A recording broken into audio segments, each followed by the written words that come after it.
Pananaw ko po o pagkakaalam ko sa relihiyon ng INC o ng Iglesia ni Cristo, ito po ay isang kulto na itinatagpo ng mga manalo.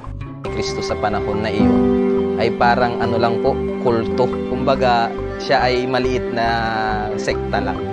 Kasi sa aming lugar, maliit lang po yung kapilya. Napapansin nyo ba sa post at komento sa social media, sa traditional media at kung ano-anong platform pa? Kulto raw ang iglesia, yun ang sinasabi nila. Ano ang basihan o naninira lang talaga?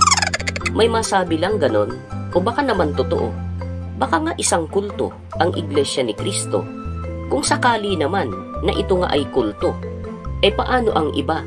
Baka naman mas malala pa rito.